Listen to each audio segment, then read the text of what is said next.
Hi every one, നമ്മുടെ പുതിയ വീഡിയോയിലേക്ക് എല്ലാവർക്കും സ്വാഗതം.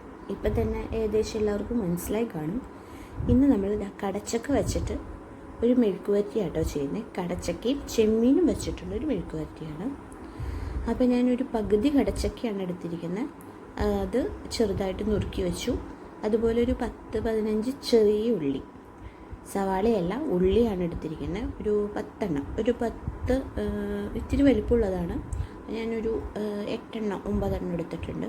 ഒരു 10-12 എണ്ണം എടുക്കാം, ചെറുത്. അതുപോലെ തന്നെ ചെമ്മീൻ വേവിച്ച് വെച്ചിരിക്കുന്നതാണ്. ചെമ്മീൻ മഞ്ഞൾപ്പൊടിയും ഉപ്പും മാത്രം ഇട്ട് വേവിച്ച് വെച്ചതാണ് കേട്ടോ. ഇനി നമുക്ക് ഈ കടച്ചക്ക വേവിച്ചെടുക്കണം. അതിന് മുമ്പ് ഈ ഉള്ളി ഒന്ന് വാട്ടിയെടുക്കാം. അപ്പോൾ വെളിച്ചെണ്ണയിലേക്ക് ഞാൻ ചതച്ച് വെച്ച ഉള്ളി ഇട്ട് കൊടുക്കുകയാണ്. ഞാൻ അതൊന്ന് നന്നായിട്ട് മുരിഞ്ഞ് കിട്ടണം. വഴറ്റി ശരിക്കെടുക്കാം. നമുക്ക് നന്നായിട്ട് വെളിച്ചെണ്ണ ചെയ്യുമ്പോഴാട്ടോ ടേസ്റ്റ്. ഉപ്പ് കുറച്ച് ഇട്ട് കൊടുക്കുന്നുണ്ട്. ഉള്ളി മൊരിയാനായിട്ട് ഉപ്പിട്ട് കൊടുത്താൽ പെട്ടെന്ന് പറ്റും. ഉള്ളിക്കും സവാളയ്ക്കും കുറച്ച് ഉപ്പിട്ട് കൊടുക്കുന്നത് നല്ലതാണ്. മുരിഞ്ഞ് പെട്ടെന്ന് കിട്ടും. നമുക്കതൊന്ന് വഴച്ചെടുക്കാം. ഒരുപാട് മൊരിയണ്ട കേട്ടോ. ഉള്ളി ജസ്റ്റ് ഒരു ഗോൾഡൻ കളറാകുമ്പോഴാണ് നമ്മൾ ശരിയാവുന്നത്. അതുപോലെ കുറച്ച് കരിവേപ്പില ഇട്ട് കൊടുക്കാം കേട്ടോ.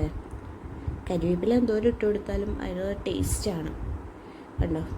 അപ്പോൾ അത് ഇട്ട് കൊടുത്ത് ഒന്ന് ഇളക്കിയിട്ടുണ്ട്. അപ്പോൾ നമ്മുടെ ഉള്ളി മുരിഞ്ഞ് വന്നിട്ടുണ്ട്. ഏകദേശം നല്ല ഗോൾഡൻ കളറായി വന്നിട്ടുണ്ട്. അപ്പോൾ ഞാൻ വേവിച്ച് വെച്ചിരുന്ന ചെമ്മീൻ അതിലേക്ക് ഇട്ട് കൊടുക്കുകയാണ്. വളരെ കുറച്ചുള്ളൂ. കടച്ചക്കയാണ് കൂടുതൽ വരുന്നത്. ചെമ്മീൻ അളവ് കൃത്യമായിട്ട് ഞാൻ പറയണില്ല. ചെമ്മീൻ ഇട്ട് കൊടുത്തു. ഒരു 1/4 കിലോ ചെമ്മീൻ വേണമെങ്കിൽ പറയാം, അത്രയൊക്കെ ഉണ്ടാവുള്ളൂ. ഒരു പകുതി കടച്ചക്ക എടുത്തിട്ടുണ്ടായിരുന്നു. അത് നുറുക്കിയത് അതിലേക്ക് ഇട്ട് കൊടുക്കുകയാണ്. അതിൽ കുറച്ച് വെള്ളം, 1 ഗ്ലാസ് വെള്ളം. ഇപ്പോൾ നമുക്ക് വെള്ളം ആവശ്യാനുസരണം ഉപയോഗിക്കാം. പിന്നെ വേവ് നോക്കുക.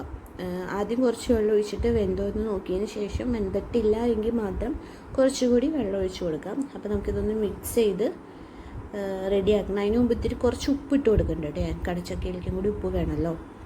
അപ്പോൾ ചെമ്മീനിൽ ഉപ്പിട്ടു. അതുപോലെ തന്നെ ഉള്ളി മൂപ്പിച്ചപ്പോഴും അതിൽ ഉപ്പിട്ട് കൊടുത്തിട്ടുണ്ട്. അപ്പോൾ ഇനി നമ്മൾ ഉപ്പിടുമ്പോൾ ശ്രദ്ധിക്കണം. കടച്ചക്കയിലേക്ക് ഇടാനായിട്ട് കുറച്ച് ഉപ്പിട്ടാൽ മതി, ഒരുപാട് ഇടണ്ട. ഉപ്പ് കൂടിപ്പോയാൽ ഒന്നും ചെയ്യാൻ പറ്റില്ല. ഞാൻ കുറച്ചും കൂടി വെള്ളം ഒഴിച്ച് കൊടുക്കുന്നുണ്ട് കേട്ടോ. ഏകദേശം ഒരു ഗ്ലാസ് 1.5 ഗ്ലാസ് വെള്ളത്തോളം ഒഴിച്ച് കൊടുത്തിട്ടുണ്ട്. അപ്പോൾ ഇതൊന്ന് മിക്സ് ചെയ്തിട്ട് കുറച്ച് നേരം നമുക്ക് വെയിറ്റ് ചെയ്യണം. ഇത് ശരിക്കൊന്ന് കടച്ചക്ക വെന്ത് കിട്ടണം. ചെമ്മീൻ നേരത്തെ വേവിച്ച് വെച്ചതാണല്ലോ. കടച്ചക്ക വെന്ത് കിട്ടേണ്ട ടൈമേ ഉള്ളൂ. ഒരുവിധമായി. അപ്പം ഞാൻ അതിലേക്ക് മുളക് പൊടി 1 സ്പൂൺ ഇട്ട് കൊടുത്തിട്ടുണ്ട്. ഈ മുളക് പൊടി ഒന്ന് പച്ചക്കുത്തൊക്കെ ഒന്ന് മാറി വരണം. അതുപോലെ ഒരുപാട് ഡ്രൈ ആയിട്ട് എടുക്കണ്ട കേട്ടോ. കുറച്ച് കുഴമ്പനായിട്ട് എടുക്കാമെന്ന് പറയില്ലേ, അങ്ങനെ എടുക്കുന്നതാണ് ഇത് ടേസ്റ്റ്. അപ്പോൾ ഇത് ശരിക്കും ഒന്ന് ഇതായിക്കോട്ടെ. ഒന്ന് ചെറുതായിട്ട് വലിഞ്ഞ് കിട്ടിയാൽ മതി. അപ്പോൾ ഈ വീഡിയോ കാണുന്നവർ ഒന്ന് ലൈക്ക് ചെയ്യണം. അതുപോലെ ചാനലൊന്ന് സബ്സ്ക്രൈബ് ചെയ്യണം. നിങ്ങൾക്ക് ഇഷ്ടപ്പെട്ടോ ഇഷ്ടപ്പെട്ടില്ല എന്നുള്ളത് കമൻറ്റ് ചെയ്യണം കേട്ടോ. അപ്പോൾ ഇത് ഒരുവിധം ആയിട്ടുണ്ട് കണ്ടോ. നിങ്ങൾക്ക് എന്തെങ്കിലും കമൻസൊക്കെ പറയാനുണ്ടെങ്കിൽ പറഞ്ഞോളൂ. ഞാൻ ഇത് നോക്കും. ഇത് കഴിയുമ്പോൾ ചെക്ക് ചെയ്തിട്ട് അതിനുള്ള റിപ്ലൈയും തരുന്നതായിരിക്കും. എന്തെങ്കിലും തെറ്റുകുറ്റങ്ങളുണ്ടെങ്കിലോ അല്ലെങ്കിൽ ഇതുപോലെ എല്ലാ ചെയ്യുന്നത് എന്ന് പറയാനാണെങ്കിലോ എന്തായാലും അത് നമുക്ക് കമൻറ്റ് വഴി അറിയിക്കണം.